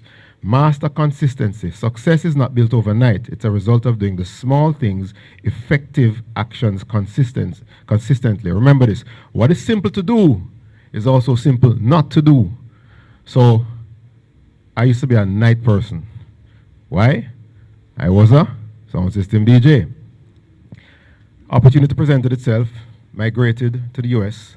A friend of mine, a fellow DJ, brethren, had moved to the US. He started a company, then he called me up about maybe 10 years after. And said, Chris, I need some help. We started this company. I see you guys in Jamaica doing great things with the companies you're with. Can you come and help me? So I had to give 1 year's notice to my business partner, right? Because I said yes to him, so I started to live between Miami and Jamaica. And that is when I started to do more of the leadership component, right? And moving into coming up with whole new set of understanding what business is all about. And that's when I kind of got into the whole wine thing, right? Because I know how to switch from being the night person to become the morning person. And then when I started doing my exercise, I have to now put out the clothes, do all this stuff. I'm trying to set myself up for success, because if you don't set the alarm, and even if you set the alarm and the alarm come on and you wake up and you look on and you realize, Lord, I have to go look for all the clothes. So it's books I read that tell you, say, you want to set up yourself to do the exercise in the morning and go start to walk. I mean, I was trying to lose weight too, because the things in the center never saw right? I had to set up the shoes, set out the top, set out the shorts, and put it right as I wake up on the alarm and I go on a seat. You don't think about it. Just get up and put your foot in and sleep. So I had to use that method to turn myself from a night person to a morning person. Now I wake up at 5 in the morning for the days that I'm walking, and I have to wake up at 4:30 for the days that I'm cycling. So right now I cycle two times in the morning, and I walk 2 days on a hike up in the hills on Saturday mornings, right? So I've switched from a night person to a morning person. Anybody can switch with anything. I tell Chris, I see you hiking. How can I get involved? I say, just join me 1 month. Boy, too early. Too early. I say, you want to come, you come. We'll walk off at 5. Come, right? So that's the intention. Innovate with intention. You have to change what you're doing and decide what you want to solve. Master consistency. Same thing with exercise. I have set it up. So this morning, went to meet the team. Now, because they're bringing 3 or 4 guys were bringing their children to them, so we actually ride off at 7 this morning, not the regular 6. On the weekends, we go a little later. In the week, we ride off at 5. So success wasn't built overnight. It's a result of doing the small, effective things. Remember, the simple to do, simple not to do. Remember the basics. Set up yourself for success. Prioritize progress over perfection. Too many of us get stuck when we're trying to get this thing perfectly. Do not do that. Just inch little by little by little by little. Just keep moving towards the goal. Right? Do not wait until the lighting is right and the mic set up properly and the this and the that. Just press the button and start playing the music, and when the people start to nod. And then we can connect the bass and put in the treble and bring up the thing. Just working towards. You understand? True, right? Yeah? You're the musician, him know it. True, right? All right, wicked. Leverage the L now. Leverage collaboration, right? Mr. Fitzroy Brown mentioned collaboration a while ago. Collaboration is powerful. We have a little challenge in our culture, though. One of the challenges in our culture, boy, nobody with the partnership thing. Nobody with this, nobody with that. And when I started to hear it around Jamaica, I'm like, where is this coming from? Why do we have this negative noise about teamwork and working with people and having partnerships? HP. Everybody know HP? Mr. Hewlett and Mr. Packard. Partnership, right? Want to know Apple? Right? Steve Jobs and... Come on, no, who started Apple? Steve Wozniak and Steve Jobs, right? the two Steve. Microsoft. Who started Microsoft? Bill Gates and? Wait, we need Dr. Mar. We need to have a discussion. And people don't know the basics. Paul Allen and Steve Jobs start Microsoft. Right? Grace Kennedy. Mr. Grace and Mr. Kennedy. Right? Guys, the largest companies in the world are started with collaboration with people. Right? Generally, there's the person that have the idea, and then the other person is the one that have the action. That going, oops. Okay, that's me. Sorry. The other person is the one with it, that can get it done, that can do it, that can move the thing from one level of action to the next level of action. Collaboration is important. E, execute relentlessly. There are too many situations that people just believe the ideas alone are important. But execution is everything. The difference between dreamers and achievers is action. Well, all of us have some friends. They sit down and work all kind of nice ideas. All right, I need to move my finger from where I'm putting it. All kind of nice ideas, and you check them back next year and you realize that them stuck, them no move. I was once like that. It's a mistake that I had. I'm a dreamer. I'm this person that have all kind of ideas. And it took a little while that I had to know, say, you know what? I really and truly need to start to action some of these things I'm talking about. So there you have it. That's the last recommendation. Execute relentlessly. So graduates, as you step into the world of ICT and become new ICT professionals, some of you are already doing it, right? Remember this. The future isn't built on complexity. It's built on simple actions taken with intent. So using the Keep Simple framework, and I actually wanted to put it together, but my graphic artist wasn't available this weekend. So I want to put it together. I want to send it to Dr. Mar so you can send it to everybody. Want to switch mic now? All right. Audio check 2, 3. Sound system, the DJ Colossus. Yeah. The Keep It Simple framework. Okay. Know yourself and your mission. Embrace challenges as growth opportunities. Execute with discipline. Prioritize people. Inspire through action. Trust the basics. Start with the fundamentals. Innovate with intention. Master consistency. Prioritize progress over perfection. Leverage collaboration. And execute relentlessly. Simplicity is power. Keep it simple. Make it great. In a world chasing complexity, find your strength in simplicity. The most extraordinary results come from the simplest principles executed well. Remember this. Keep it simple, but make it great. Simplify complexity, amplify impact, and stay relentless in the pursuit of progress. The path to greatness begins with the steps you take today. Ladies and gentlemen, I thank you.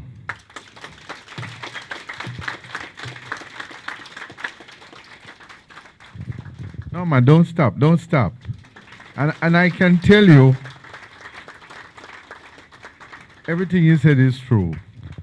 I can remember when Chris started his first job at CBS. I mean, that's where I met you. You forget. I'm saying, my Lord, 40 years? Yeah. All right, fantastic. Fantastic. All right. At this time, I'm going to call on Miss Venetia Burke to make a presentation. So, Chris, I'm going to need you back up here. Yes. I'll hold it for you. I'll hold the mic. Just so your hands free and you can hand over. Right? Anyway you're comfortable.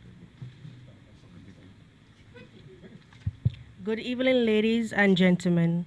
It is my esteemed honor to be here today to present a small token of appreciation to Mr. Christopher Record. On behalf of my fellow graduates and everyone here today, I would like to thank you for sharing your expertise and experiences with us. Your insights into the National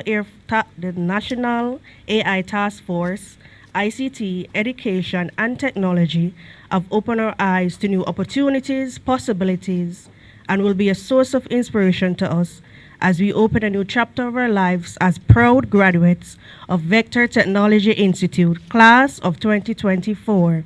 You have encouraged us to embrace challenges and to strive for continuous improvement. We are sincerely grateful for the wisdom you have shared and the encouragement you have given to us to never stop learning. Ladies and gentlemen, please join me in the applause for Mr. Christopher Record.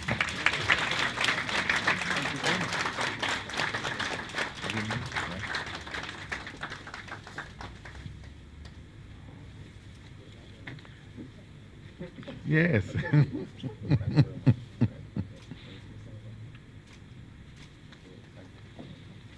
Thank you, Venicia Burke. Thank you so much. Thank you. And that really was a wonderful, graduating class. I mean, I've been to a number of them, and you've had so many challenges thrown in front of you. You're supposed to, I mean, you're getting a jump start. Really. You should be out there flying and soaring. And I had some notes here prepared, you know, and one of them said, never stop learning because life never stops teaching. Right? And you could have heard from Mr. Record's presentation, and you know it, how life has evolved, how the field that you're in is just rapid. So keep that in mind, please.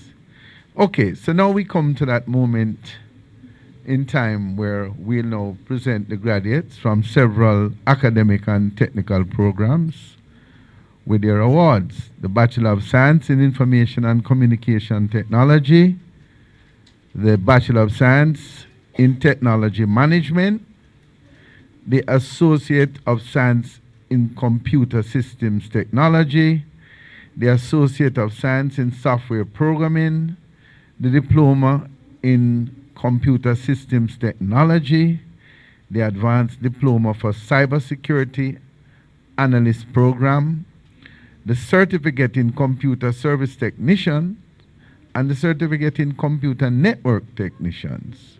Along with their academic qualifications, there are students also who have achieved international certifications in the Computer A+, and these will be acknowledged, right?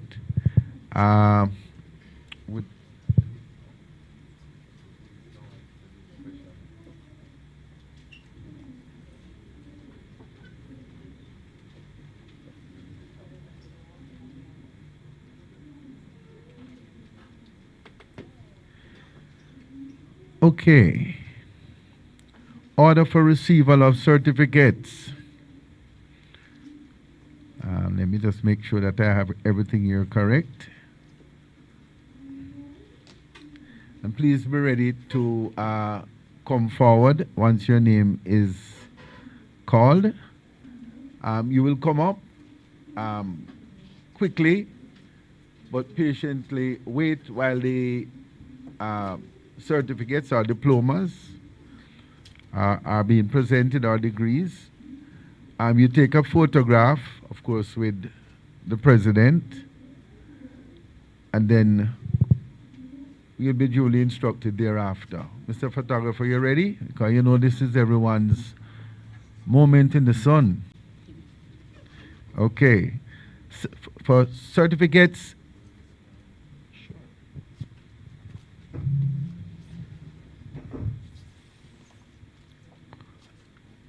certificate in computer services tech.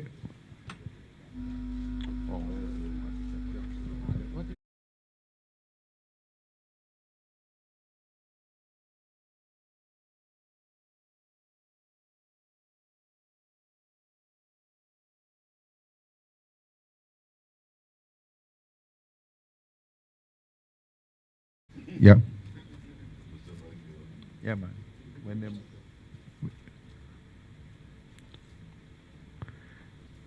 Right. We now invite Venicia Burke to come forward for Certificate in Computer Services Technician.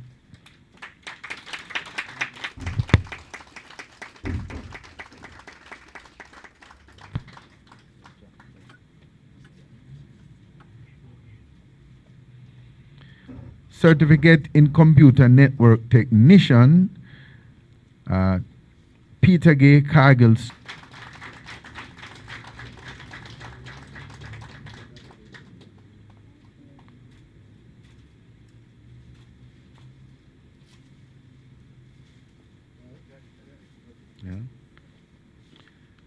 hope I get this name correct, Shavoy Hamilton. Come forward, please, Shavoy.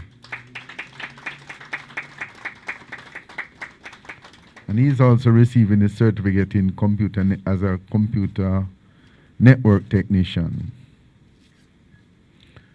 The next category of award is Diploma in Computer Systems Technology, now being awarded to Ricardo Davis.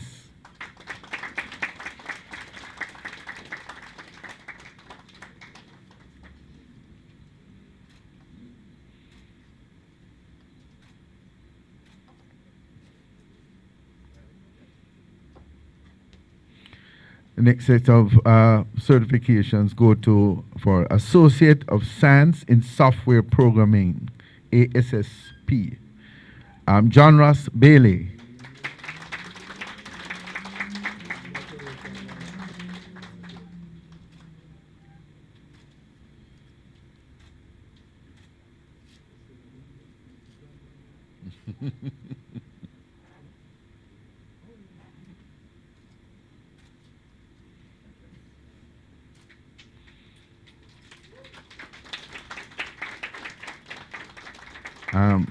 I hope I get the name right. I just got this list, so I have a difficult surname, so I feel badly if I mispronounce people's name. Is it Telita?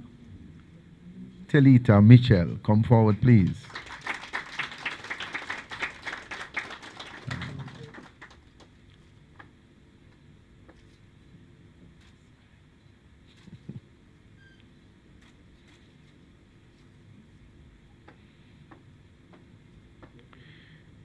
Then we have, is it Sharon or Sharion? Sharion O'Brien.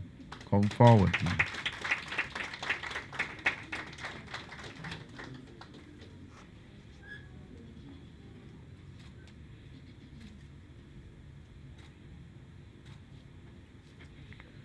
Okay, the next category for Associate of Science in Computer Systems Technology, Antoinette Baxter.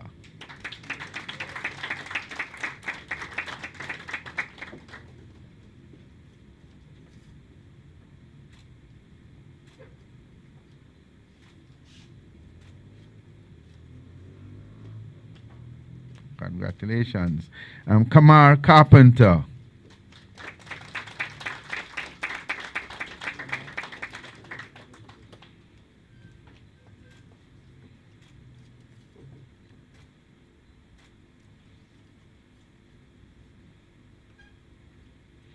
And the next award is to Carlington Chamberlain, who not only passed the course, he literally aced it with an A+ grade. Excellent. Carlington.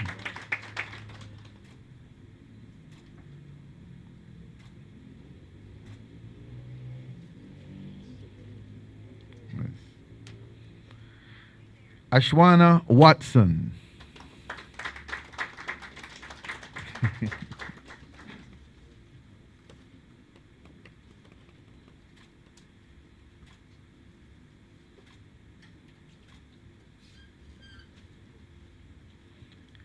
We now go to the Advanced Diploma for Cybersecurity Analyst, Jason Donaldson.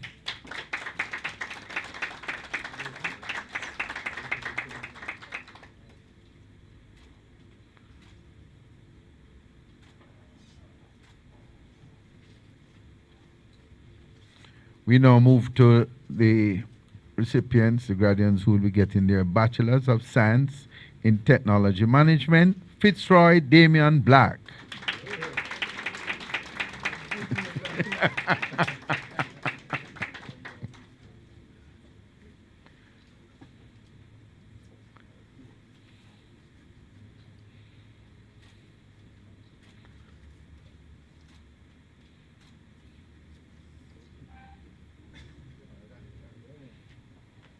Now we have a gentleman who has the same Christian name as our guest speaker, Christopher Clark. You have big shoes to fill, Christopher.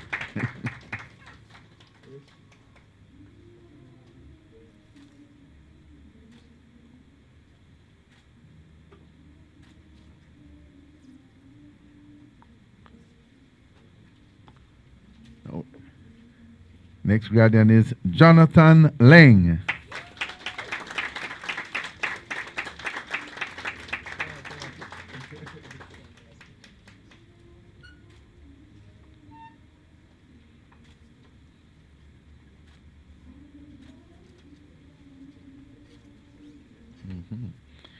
Okay, now we move to Bachelor's of Science in Information and Communication Technology. Jovian Auld.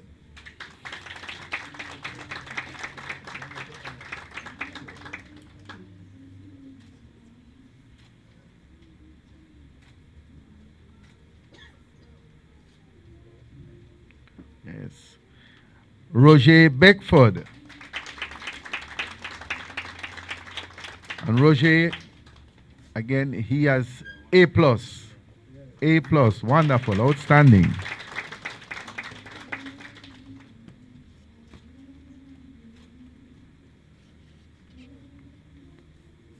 And the man who put out the challenge, Fitzroy Brown. Come forward, sir.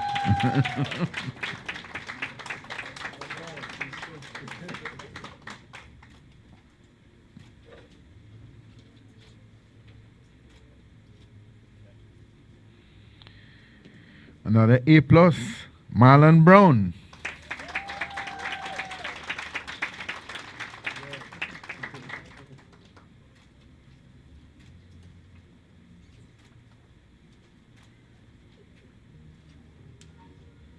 Congratulations.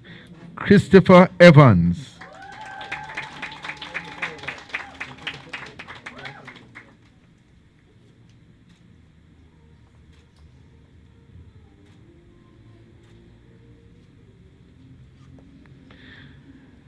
Here comes another A+ achiever, Mr. Owen Gale.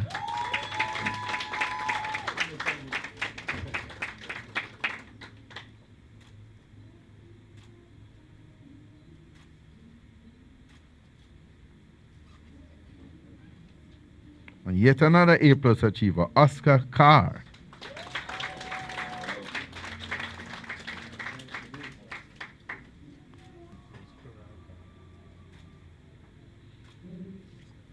Yeah, man. Giovanni Samuels.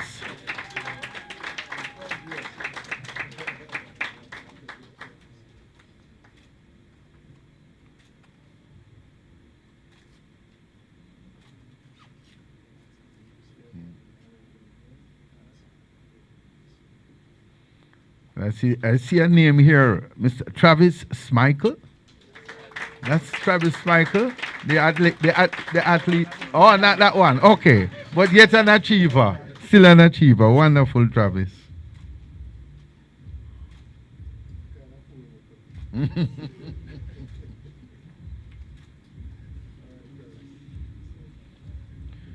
Congratulations to you all. But before you move away, Mr. President, we have some awards for top of the class. The top of the class awards will be presented to the top students within 2 programs. This award is presented at our graduation. The top student must have the highest academic grade point average in their respective program. The first award will go to the top student in the 1-year advanced diploma for cybersecurity analyst program. This award goes to, drum roll, Mr. Jason Donaldson.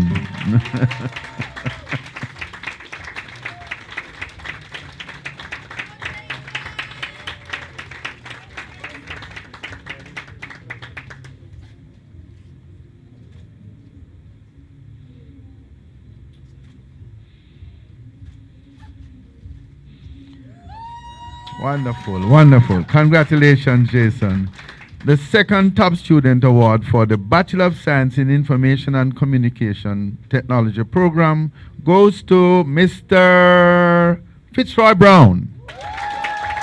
Congratulations to you both.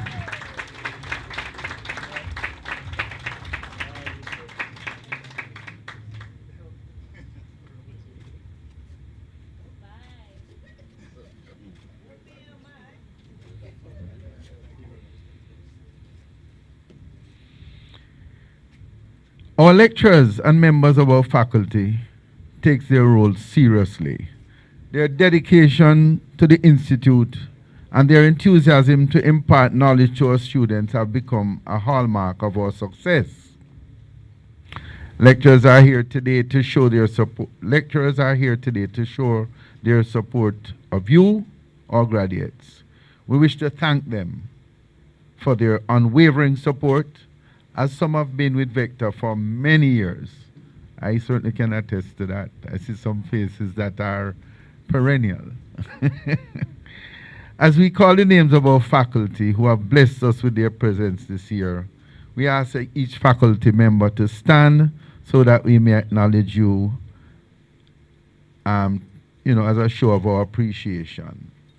Mr. Lloyd Brown.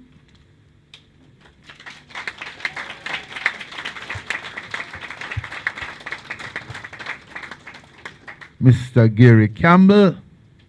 Gary not here? No? All right. Tevin Douglas. Yes, thank you. Mr. Flowers. Mr. Owen Flowers. Yeah, man. Mr. Howard James. No? Okay. Mr. Andre Powell. All right. Mr. Aubrey Smith.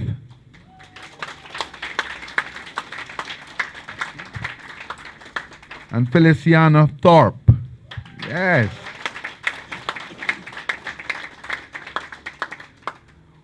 Thank you all so much. We also would like to express our appreciation to our other lecturers who were not able to be with us on the grounds but are viewing online.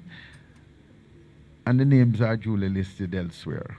Because we know in this world of technology, some of us will be doing remote teaching from remote locations.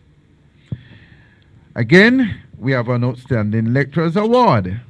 Vector Tech takes pleasure in presenting an award to an outstanding lecturer for the year 2024. This lecturer has been with Vector Technology Institute for over 20 years and has been a recipient of this award before. This lecturer lectures on several of our technical courses and is an integral member of our advisory board and a member of our curriculum development committee.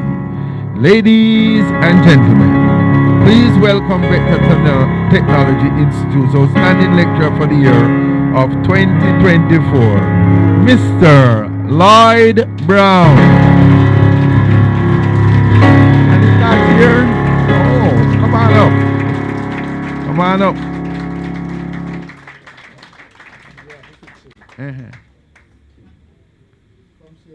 Come. We'll fix it before the photo.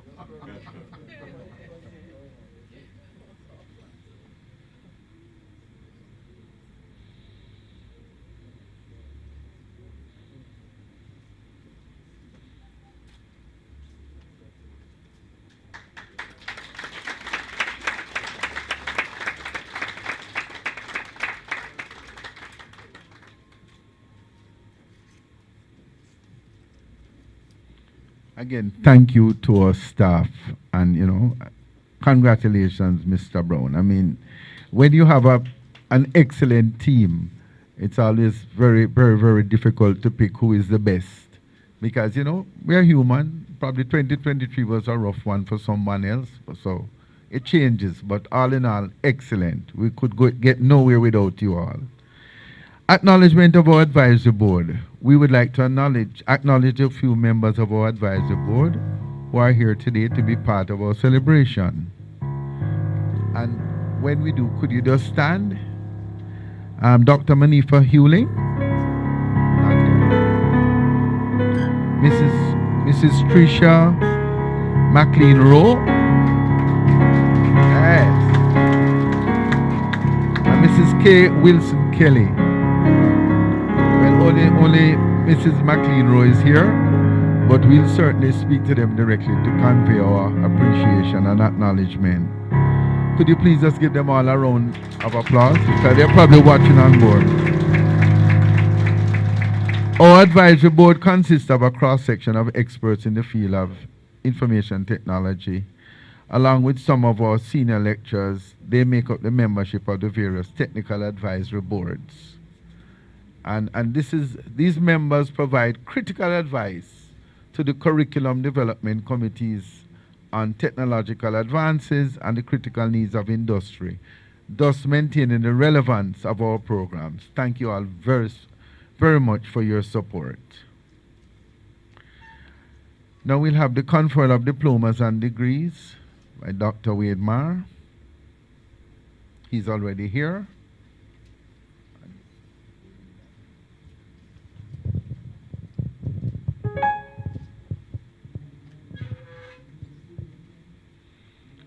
I'm about to confer your degrees and certificates, and immediately after I've done that,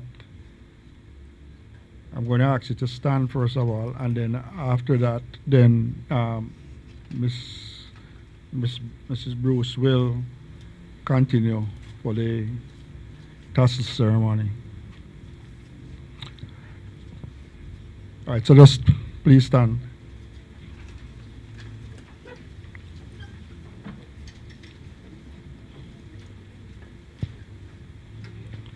All right, so you have gotten your diploma, your certificates, your degrees, but it doesn't mean anything right now until I'm finished.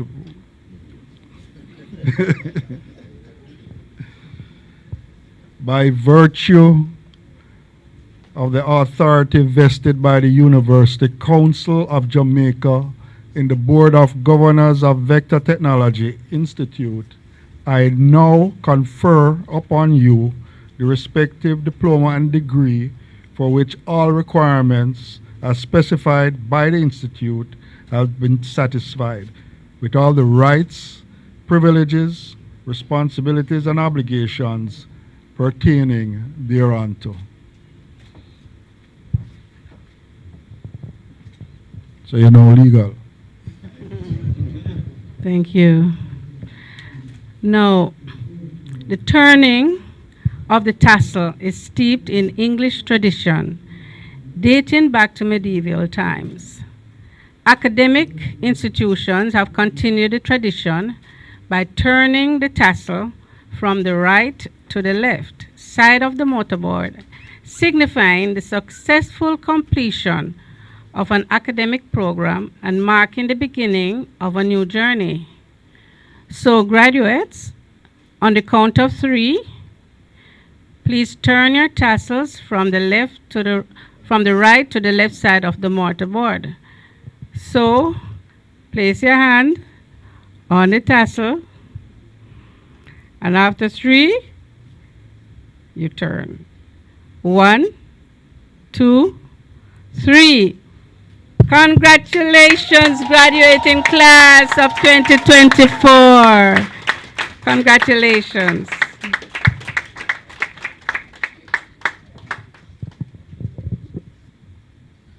You may now sit.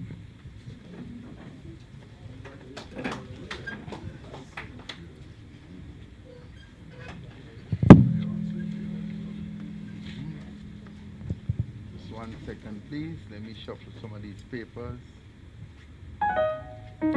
As graduates take their places in the world, being more prepared to make a difference with your knowledge and technical skills garnered here at Vector Technology Institute, we hope that you all will honor this pledge to keep the name of the Institute holding to the highest esteem.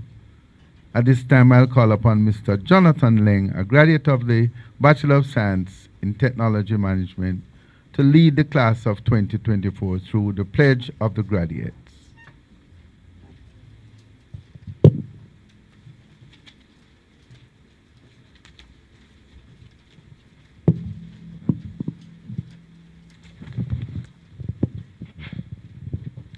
Mic check. Good evening, all. All right, graduates, please stand and turn to the back of the programs as we recite the pledge.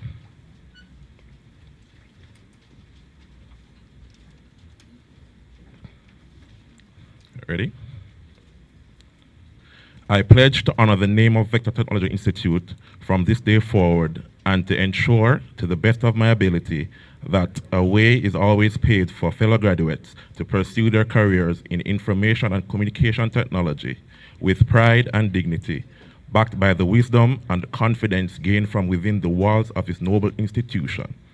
I also pledge to set forth with enthusiasm, integrity, and professionalism, TTE professional, to play a signal role in national development and to serve as an example to our successors in the service of our country, Jamaica land we love. Can I say it? Can I say it? Graduates, please remember, as Dr. Mar said, continue to serve by joining the Alumni Association. Vector needs you, Jamaica needs you. Thank you. Thank you, Jonathan. Thank you. At this point, we'd like to say a special thank you to the staff of Vector Tech, the administrative departments, registrar, operations and online support department, and the support staff who work non-stop during the year to ensure that our students have a pleasant and quality experience during their time. And to the graduation committee who work tireless year after year in the production of our annual graduation ceremonies. Please show your appreciation by giving them a hand.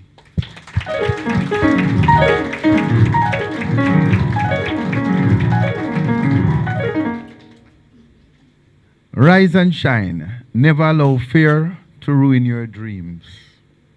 Turn your fears into faith and your doubts into determination. Today is a good day to see fear for what it is. False evidence appearing real. That's what fear is. False evidence appearing real. So have no fears. Go forth and conquer. At this time, we'd like to mention that we have family and friends viewing this graduation online. And we thank you for being a part of this ceremony. We also ask that all graduates and lecturers remain upstage for the group photos. So as soon as we finish here, we're going to ask the graduates to come forward for formal photographs of the graduating class. We'd like to mention that we have family and friends viewing this graduation online. And we thank you for being a part of this ceremony. We also ask that all graduates and lecturers remain upstage for the group photos. So as soon as we finish here, we're going to ask the graduates to come forward for photos and certainly Mr. Mar and Mrs. Mar Bruce. We also would like everyone to meet and greet with each other after. We'll have a few refreshments and just at least leave here knowing two people that you never knew before. This will be a part of our Vector sort of say goodbye, but we're not leaving because we expect you all to come back and be active participants, whether it be in Viri, whatever. Just not left way out. We need you. All right? Ladies and gentlemen, have a good night, and when you do leave, travel home safely. Bless blessings.